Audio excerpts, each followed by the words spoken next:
Hello friend, welcome to Economic Circle, your own study circle. My name is Devendra Kumar. आज हम एक नया topic शुरू कर रहे हैं। हमने चैप्टर किया था उपभोक्ता संतुलन, और उपभोक्ता संतुलन जब हम चैप्टर किया था तो वो क्या था, हमने उपयोगिता के पॉइंट ऑफ व्यू से, ठीक है, जिसमें हमने यूटिलिटी के बारे में पढ़ा था, ठीक है, सीमांत उपयोगिता क्या होती है, कुल उपयोगिता क्या होती है, ठीक है। आज हम उपभोक्ता संतुलन पढ़ रहे हैं, लेकिन आज किसके पॉइंट ऑफ व्यू से, अनधिमान वक्र, इंडिफरेंस कर्व के पॉइंट ऑफ व्यू से, ठीक है, क्लियर, ठीक। शुरू करते हैं उपभोक्ता संतुलन, ठीक है, अनधिमान वक्र, ठीक है। तो कुछ परिभाषाएं सबसे पहले उनको क्लियर कर लेते हैं, ठीक है। सबसे पहले इसमें हम पढ़ते हैं उपभोक्ता बजट। क्या? उपभोक्ता बजट। उपभोक्ता बजट होता क्या है?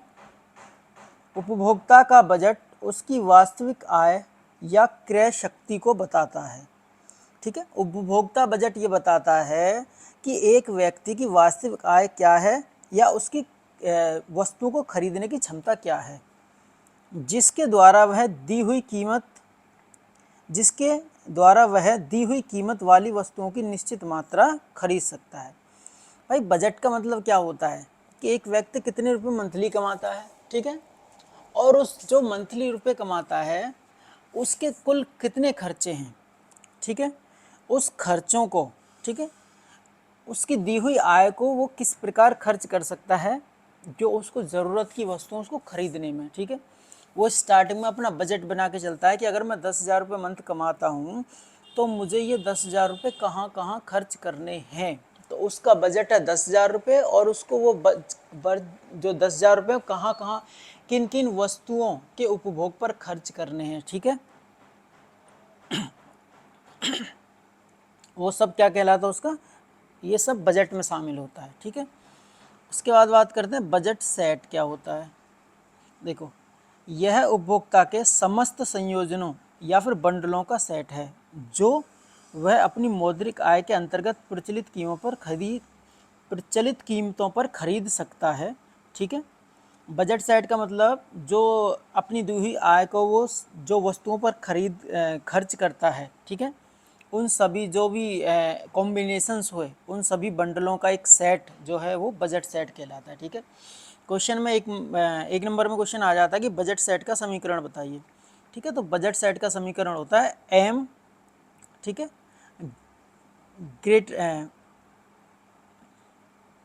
M is greater than N equal to P X into में X plus P Y into में वाई, ठीक है। ये हमारा बजट सेट का समीकरण, ठीक है। उसके बाद बात करते हैं बजट रेखा क्या है। बजट रेखा, देखो, वह रेखा जो दो वस्तुओं के उन सभी संयोजनों को दर्शाती है जिसे उपभोक्ता अपनी समस्त आय का व्यय करके वस्तुओं की दी हुई कीमत पर खरीद सकता है। देखो, बजट रेखा क्या होता है कि बजट रेखा दो वस्तुओं के उन सभी संयोगों को दर्शाती है, उन सभी कॉम्बिनेशंस को जिनको एक उपभोक्ता अपनी दी हुई आय को खर्च करके, ठीक है, क्या क्या संयोजन उसके बन सकते हैं, क्या क्या एक तरीके से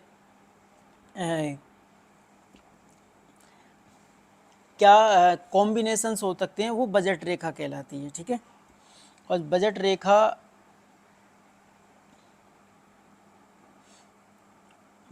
को, ठीक है, इस तरीके से समझते हैं। देखो, समझाता हूँ बजट रेखा है क्या।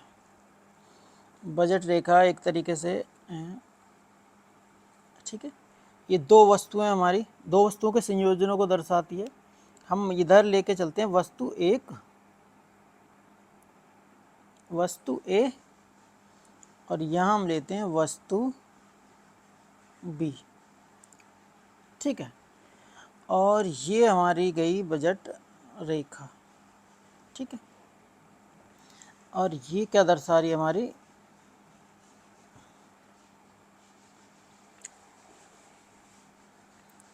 ये हमारी बजट रेखा, ठीक है। ये वस्तु ए की इकाइयाँ हैं 50, और ये वस्तु ए बी की इकाइयाँ हैं 100 रुपये, ठीक है।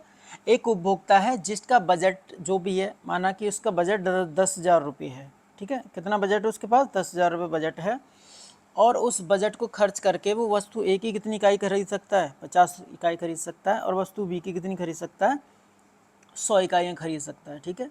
तो बजट क्या है, ये दो वस्तुओं का एक क्या है, संयोजनों को प्रकट करता है, ठीक है। अब वो यदि ये अगर वो उपभोक्ता वस्तु ए की अधिक इकाई खरीदना चाहे, ठीक है, माना कि 50 से वो 60 इकाई खरीदना चाहता है, तो उसका बजट तो भाई वही है। इसका मतलब क्या करना पड़ेगा उसको, उसको जो वस्तु बी है उसका त्याग करना पड़ेगा, ठीक है। तो उसकी 20 इकाइयों का त्याग करके इसकी 10 इकाइयों को वो क्या कर रहा है, एक्स्ट्रा खरीद पा रहा है। तो जो भी कॉम्बिनेशंस बने, जो भी संयोजन बने, जो भी संयोजन बने, क्या, जैसे वस्तु ए और ये वस्तु बी, ठीक है, शुरू में क्या थे 50, 100, बाद में क्या है इसकी 60, तो इसकी क्या है 80 इकाइयों का। तो ये जो भी कॉम्बिनेशंस बन रहे हैं ये सभी क्या कहलाते हैं, ये बजट रेखा कहलाता है, ठीक है। ये जो कॉम्बिनेशंस को शो करने वाली एक रेखा है वो क्या कहलाती है, हमारी बजट रेखा कहलाती है, ठीक है।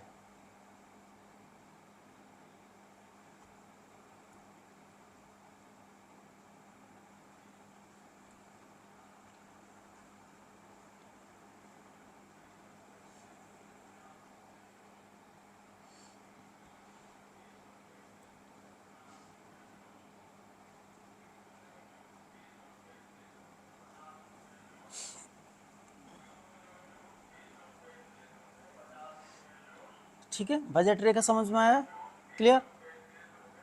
हम पढ़ते हैं बजट रेखा का समीकरण। ऊपर बजट सेट का समीकरण पढ़ा था और यहाँ हम पढ़ रहे हैं बजट रेखा का समीकरण। ये होता है m equal to P X into X plus P Y into Y, ठीक है। इसके बाद हम पढ़ते हैं सीमांत प्रतिस्थापन दर। सीमांत प्रतिस्थापन दर क्या कहलाती है, देखो सीमांत प्रतिस्थापन दर होती है वह दर जिस पर उपभोक्ता वस्तु x की एक अतिरिक्त इकाई प्राप्त करने के लिए वस्तु y की जितनी मात्रा त्यागने के लिए तैयार है, ठीक है। सीमांत प्रतिस्थापन दर कहलाती है, कहने का मतलब वह दर जिस पर उपभोक्ता वस्तु x की एक अतिरिक्त इकाई प्राप्त करने के लिए वस्तु y की जितनी मात्रा त्यागने के लिए तैयार है वह कहलाती है सीमांत प्रतिस्थापन दर। और सीमांत प्रतिस्थापन दर को हम किस तरीके से बोल सकते हैं, delta y upon delta x, ठीक है। डेल्टा का मतलब होता है चेंज, परिवर्तन, या फिर ऐसे बोल सकते हैं वस्तु y की हानि और वस्तु x का लाभ। जिस वस्तु का त्याग हो रहा है उस वस्तु को ऊपर लिखेंगे और वस्तु x का लाभ, ठीक है। जैसे हमने अभी यहाँ पर किया था, तो देखो सीमांत प्रतिस्थापन दर क्या है, देखो हम यहाँ कर क्या रहे हैं, बी का त्याग कर रहे हैं और x का क्या कर रहे हैं, अतिरिक्त इकाई का, ठीक है, खरीद रहे हैं। तो यहाँ पर कितनी इकाइयों का त्याग किया, 20, और यहाँ पर कितने का लाभ हुआ उसको, 10 का। इसका मतलब हानि को ऊपर लिखेंगे और लाभ को कितने लिखेंगे, नीचे। तो यहाँ पर सीमांत प्रतिस्थापन दर क्या आ गई, AMRS अगर निकालें यहाँ पे marginal rate of substitute goods, तो यहाँ पर आ गई 2, ठीक है। तो ये 2 है हमारी क्या, 2 हमारी कहलाएगी सीमांत प्रतिस्थापन दर, ठीक है। तो 2 हमारी क्या कहलाएगी, सीमांत प्रतिस्थापन दर। वस्तु y की हानि, ठीक है, तो y 20 का त्याग हो रहा है और 10 इकाइयों का हमें लाभ हो रहा है a पर, ठीक है। तो 2 हमारी क्या हो गई, सीमांत प्रतिस्थापन दर, ठीक है। अब सबसे जो मोस्ट इंपॉर्टेंट है वो है हमारा अनधिमान वक्र। अनधिमान वक्र क्या कहलाता है, ठीक है। देखो अनधिमान वक्र क्या है, अनधिमान वक्र दो वस्तुओं के उन विभिन्न संयोजनों को दर्शाता है जो उपभोक्ता समान स्तर की उपयोगिता अथवा संतुष्टि प्रदान करता है, ठीक है। तो अंधिमान क्या है, दो वस्तुएं, माना कि एक एप्पल है हमारे पास, एक बनाना है, ठीक है। और ये जो हमारी ग्रीन ये जो ब्लू लाइन है ये हमारी है बजट रेखा, ठीक है। तो एक उपभोक्ता का इतना बजट है, ठीक है। अब जो ठीक है, अब ये जो जा रहे हैं कर्व, ठीक है, ये IC1, IC2, IC3, ये हमारा कहलाते हैं अनधिमान वक्र, ठीक है। अब ये जो है ये अधिकतम उपभोग को दर्शाता है, ठीक है, ये बजट के अनुसार क्योंकि बजट रेखा को टच कर रहा है, और ये अल्प उपभोग को दर्शा रहा है, ठीक है, IC3, ठीक है। अब नेक्स्ट चलते हैं। अब जो अनधिमान वक्र हमने पढ़ा है, अनधिमान वक्र दो वस्तुओं के उन विभिन्न संयोजनों को दर्शाता है जो उपभोक्ता को समान स्तर की उपयोगिता प्रदान करते हैं, ठीक है। आगे हम पढ़ते हैं अनधिमान वक्र की विशेषताएं। जो अनधिमान वक्र इनकी विशेषताएं, ठीक है, IC1, IC2 ये जो इस तरीके से जा रहे हैं, ठीक है, ये हमारा कहलाता है अनधिमान वक्र, ठीक है, ये इस तरीके से। तो ये जो गए हमारा, ये हमारा अनधिमान वक्र, ठीक है, इंडिफरेंस कर्व और इंडिफरेंस कर्व 3, ठीक है, ये हमारा कहलाता है इंडिफरेंस कर्व, ठीक है। ये दो वस्तुओं के संयोजनों को दर्शाता है, ठीक है, दो वस्तु एप्पल हो गई और ये हो गया बनाना, ठीक है। अब इसकी विशेषता क्या है? तो सबसे पहली विशेषता है कि अनधिमान वक्र ऋणात्मक ढलान वाले होते हैं। ऋणात्मक ढलान का मतलब है ऊपर से नीचे की ओर। देखो अब ये ऐसा क्यों होता है? क्योंकि देखो हमारा बजट होता है लिमिट, ठीक है, एक उपभोक्ता उसका बजट लिमिट है, तो वो दो वस्तु खरीद रहा है, तो वो अगर वो एक वस्तु की अतिरिक्त इकाई अगर उपभोग करना चाहे तो उसको पहली वस्तु के उपभोग का क्या करना पड़ता है? त्याग करना पड़ता है। एक को ज़्यादा खरीदेगा या ज़्यादा कंज्यूम करेगा तो दूसरी का त्याग करना पड़ेगा, ठीक है, दोनों को, ठीक है, क्योंकि उसके पास लिमिट में है, क्या बजट लिमिट है उसका, इसलिए। तो सबसे पहला इसकी विशेषता है कि अनधिमान वक्र ऋणात्मक ढलान वाले होते हैं। क्यों होते हैं? क्योंकि एक वस्तु की इकाइयों की अधिक मात्रा उपभोग बढ़ाने के लिए यह आवश्यक है कि दूसरी वस्तु की इकाइयों का त्याग किया जाए ताकि संतुष्टि स्तर समान रहे, ठीक है। तो क्या करेगा कि अगर एक वस्तु का अतिरिक्त उपभोग वो करना चाहता है तो दूसरी वस्तु का त्याग करना पड़ेगा, ठीक है, उसको।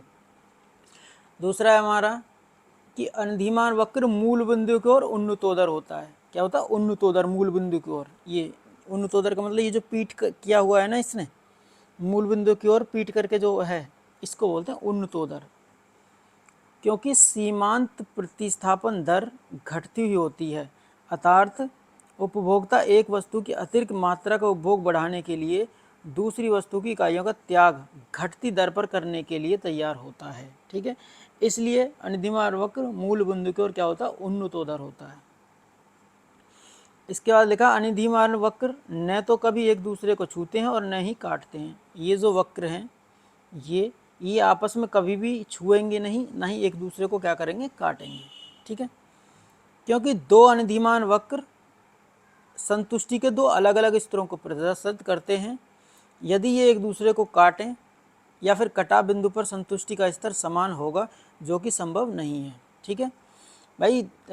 अनधिमान वक्र क्या है कि एक अनधिमान वक्र अलग संतुष्टि के स्तर को प्रकट करता है, दूसरा अलग संतुष्टि के स्तर को प्रकट करता है। तो दोनों का जो स्तर है वो समान नहीं हो सकता, इसलिए ये दोनों ना तो कभी एक दूसरे को छूते हैं, ना ही एक दूसरे को क्या करते? काटते हैं। क्लियर? ठीक है। फोर्थ है हमारा कि ऊंचा अनधिमान वक्र संतुष्टि के ऊंचे स्तर को प्रकट करता है। जितना ऊंचा अनधिमान वक्र होगा, ये सबसे कम IC3, उसके बाद IC1, उसके बाद IC2। इसका मतलब सबसे ऊंचा कौन सा? IC2। लिखा है कि यह उपभोक्ता के एक दृष्ट अनधिमान के कारण होता है। उच्च अनधिमान वक्र दो वस्तुओं के उन बंडलों को दिखाता है जिस पर निम्न अनधिमान वक्र की तुलना में एक वस्तु की अधिक मात्रा अधिक है तथा दूसरी की कम नहीं है, ठीक है। तो जितना ऊंचा अनधिमान वक्र होगा, ठीक है, उतना ही वो ऊंची संतुष्टि को क्या करेगा? प्रकट करेगा। क्लियर? ठीक। इसके बाद हम चलते हैं इसके बाद पूछता है कि बजट रेखा में कब परिवर्तन होता है, जो हमारी बजट रेखा उसमें कब परिवर्तन होता है। ठीक है, तो कहता है कि बजट रेखा में खिसकाव या तो बाएं या दाएं उपभोक्ता की आय में परिवर्तन तथा वस्तुओं के मूल्य में परिवर्तन के कारण होता है। भाई उपभोक्ता की आय में परिवर्तन होगा या फिर वस्तुओं की कीमत में परिवर्तन होगा तभी तो बजट में परिवर्तन होगा। उपभोक्ता की आय बढ़ेगी तो उसका बजट में चेंज होगा। ठीक है, उसके अपनी आय के अनुसार ही तो वस्तु को खरीदेगा। या फिर वो ये देखता है कि मैं जितने पैसे कमा रहा हूँ उसकी, फिर वो ये देखता है कि क्या वस्तुओं की कीमत, वस्तु या जो सेवाएं हैं उनकी कीमत में परिवर्तन होगा, उसके हिसाब से फिर वो अपने बजट को क्या करेगा, परिवर्तित करेगा। समझ में आया। ठीक है, उसके बाद अब बात करते हैं उपभोक्ता संतुलन क्या है। भाई उपभोक्ता संतुलन की स्थिति क्या है, पीछे भी हमने पढ़ी थी उपभोक्ता संतुलन। ठीक है, तो एक ऐसी स्थिति जहां उपभोक्ता अपनी आय को इस प्रकार व्यय करता है कि उसे अधिकतम संतुष्टि प्राप्त हो। ठीक है, एक उपभोक्ता अपनी दी हुई आय को वस्तुओं पर इस प्रकार खर्च करे कि उसे अधिकतम मैक्सिमम संतुष्टि प्राप्त हो, तो वो क्या कहलाएगा, फिर वो संतुष्ट। ठीक है, उस स्थिति को हम बोलेंगे कि उपभोक्ता संतुलन की अवस्था में है। क्लियर। ठीक है, अब मोस्ट इंपॉर्टेंट क्वेश्चन है 6 मार्क्स तक में ये क्वेश्चन आता है। क्वेश्चन इस तरीके की, अनधिमान वक्र विश्लेषण द्वारा उपभोक्ता संतुलन की शर्तें समझाइए, रेखा चित्र का प्रयोग कीजिए। ठीक है, एज इट इज क्वेश्चन आता है 6 मार्क्स में। ठीक है, समझते हैं। कहता है कि उपभोक्ता संतुलन की 2 शर्तें समझाइए। ठीक है, अनधिमान वक्र विश्लेषण द्वारा उपभोक्ता संतुलन की शर्तें समझाइए। तो सबसे पहले उपभोक्ता के संतुलन की 2 शर्तें हैं। सबसे पहले शर्त क्या है कि जो सीमांत प्रतिस्थापन दर बराबर होनी चाहिए 2 वस्तुओं की कीमतों के अनुपात के बराबर। तो हमारी जो सीमांत प्रतिस्थापन दर बराबर होनी चाहिए P X upon P Y, मतलब वस्तु एक्स की कीमत बटे वस्तु वाई की कीमत। पहला, सीमांत प्रतिस्थापन दर बराबर होनी चाहिए 2 वस्तुओं की कीमतों के अनुपात के। ठीक है, और दूसरा है कि सीमांत जो प्रतिस्थापन दर है निरंतर घटती है। ठीक है, दूसरी कंडीशन ये है कि सीमांत प्रतिस्थापन दर निरंतर घटती रही हो। ठीक है, घट रही हो। ठीक, समझते हैं, व्याख्या करते हैं इसकी। तो हम लेते हैं कि मान लीजिए, ठीक है, माना वस्तु x और y है, माना 2 वस्तु क्या है, x और y हैं। उपभोक्ता के संतुलन की पहली शर्त क्या है, पहली शर्त है कि MRS इजकल टू क्या होना चाहिए, PX अपॉन PY। P का मतलब प्राइस, वस्तु x का प्राइस अपॉन वस्तु y का प्राइस। ठीक है, समझते हैं। देखो, हम ये मान के चलते हैं कि यदि MRS ग्रेटर देन है, अभी क्या कर रहे हैं हम, MRS ये आनी चाहिए ना, इक्वल होनी चाहिए PX अपॉन PY के। ठीक है, तो हम अभी ये मान के चल रहे हैं कि जो हमारे MRS है वो ग्रेटर देन है क्या, वस्तु x की कीमत और वस्तु y की कीमत के अनुपात से। ठीक है, तो कहता है कि यदि MRS is greater then PX upon PY है, तो इसका अर्थ है कि उपभोक्ता x वस्तु की बाजार में जो कीमत है उससे अधिक देने को तैयार है। भाई सीमांत प्रतिस्थापन दर क्या है, ज़्यादा है उन दोनों वस्तुओं की कीमत के बराबर। इसका मतलब ये है, तो इसका अर्थ है कि उपभोक्ता x वस्तु की बाजार में जो कीमत है उससे अधिक देने को तैयार है। ठीक है, अतः वह वस्तु x की अधिक मात्रा खरीदेगा। ठीक है, जिससे MRS घटेगी, और ऐसा तब तक होता रहेगा जब तक कि MRS equal to PX upon PY नहीं हो जाती। देखो, सीमांत प्रतिस्थापन दर जो है, ठीक है, देखो हमको क्या करना है, इन दोनों को इक्वल करना है। तो देखो, जिस वस्तु का अधिक उपभोग किया जाएगा उससे मिलने वाली जो सीमांत उपयोगिता है वो क्या होती है, कम होती चली जाती है। तो हमको क्या करना है, इस बार इक्वल करना है। इसका मतलब PX मतलब वस्तु x का अधिक उपभोग करेगा, वस्तु x का उपभोग करेगा तो उससे मिलने वाली जो MRS है वो घटेगी। ठीक है, और वो तब तक उपभोग करता रहेगा जब तक ये सिचुएशन क्या नहीं हो जाती, इक्वल नहीं हो जाती। ठीक है, फिर हम दूसरी कंडीशन ये लेके चलते हैं कि यदि MRS लेस देन है इन दोनों कीमत के अनुपात के, तो इसका अर्थ है कि उपभोक्ता वस्तु x की बाजार में जो कीमत है उससे कम देने को तैयार है, अतः वह वस्तु x की कम मात्रा खरीदेगा। ठीक है, हमको क्या करना है, बढ़ाना है, बढ़ाना है तो कम मात्रा खरीदेगा, कम खरीदने से इससे क्या होगी, MRS बढ़ेगी, ठीक है, MRS बढ़ेगी और ऐसा तब तक होता रहेगा जब तक कि MRS इक्वल टू क्या नहीं हो जाता, PX अपॉन PY नहीं हो जाता। देखो MRS, ठीक है, और यह है PX अपॉन PY।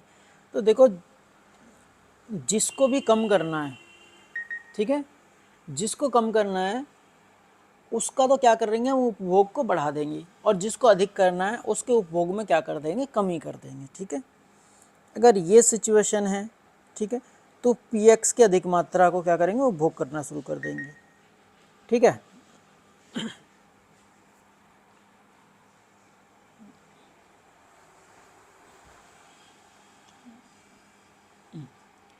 यहाँ पर क्या है कि ज़्यादा है, कम करना है तो क्या करेंगे, उपभोग में कमी कर देंगे, ठीक है। और अगर हमको क्या करना है, बढ़ाना है, ठीक है, बढ़ाना है तो कम उपभोग करो, कम करना है तो अधिक उपभोग करो, ठीक है, उल्टा करना है हमको, ठीक है। और ये तो पहली कंडीशन हो गई, ठीक है। और दूसरी क्या है कि सीमांत प्रतिस्थापन दर निरंतर घटेगी, कब घटेगी, जब तक कि संतुलन की स्थिति स्थापित नहीं हो जाती, ठीक है। जब तक ये सिचुएशन, ये इक्वल नहीं हो जाते ये, ठीक है, तब तक सीमांत प्रतिस्थापन क्या है, घटती रहेगी, ठीक है। ये डायग्राम है हमारा, ये गुड्स वाई वस्तु एक्स, ठीक है, ये बजट रेखा है हमारी, ये हमारे इंडिफरेंस कर्व हैं, फर्स्ट बजट रेखा, ठीक है, इसका मतलब ये क्या है, कम है, बजट रेखा के नीचे है, ये बजट रेखा पर है और ये बजट रेखा से अधिक है, ठीक है। और ये क्या है हमारा कंज्यूमर इक्विलिब्रियम पॉइंट, मतलब इस ई पॉइंट को बोलेंगे उपभोक्ता, ई पॉइंट जो है वो कहलाएगा हमारा उपभोक्ता संतुलन,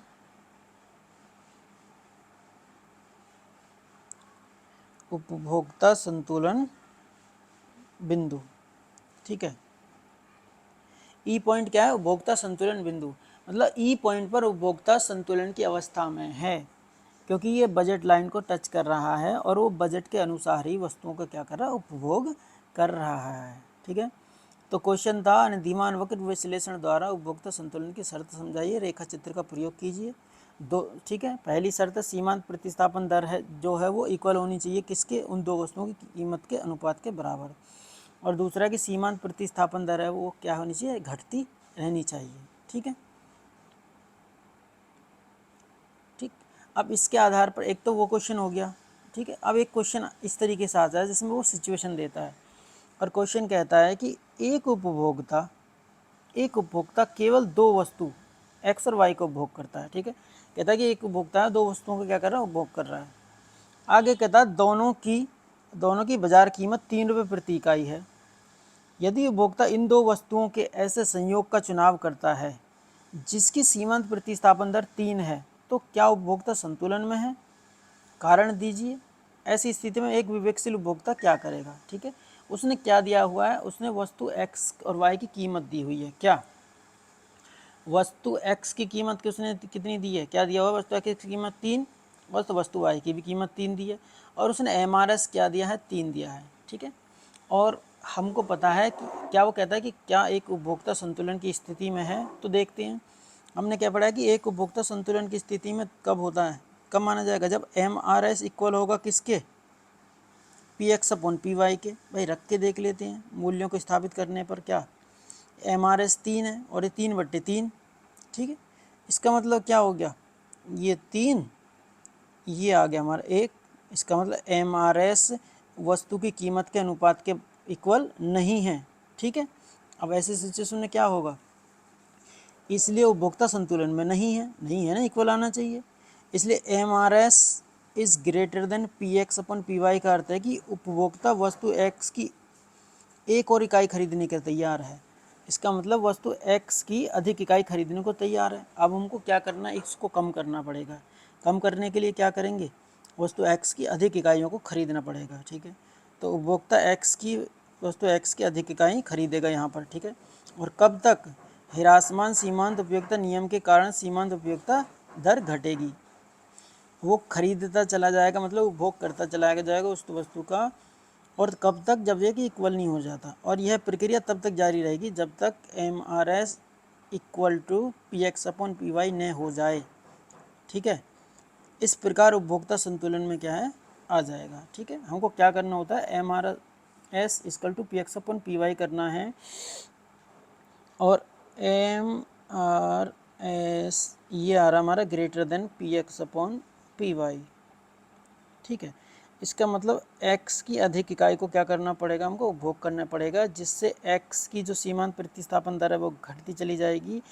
और ऐसा तब तक करते चले जाएंगे हम कि तब तक MRS इक्वल टू PX/PY नहीं हो जाता। क्लियर? ठीक है। तो हमने उपभोक्ता संतुलन पढ़ा था पहले, ठीक है, इसके फर्स्ट पार्ट में, जिसमें हम पढ़ रहे थे उपयोगिता, जिसमें हमने पढ़ा था क्या?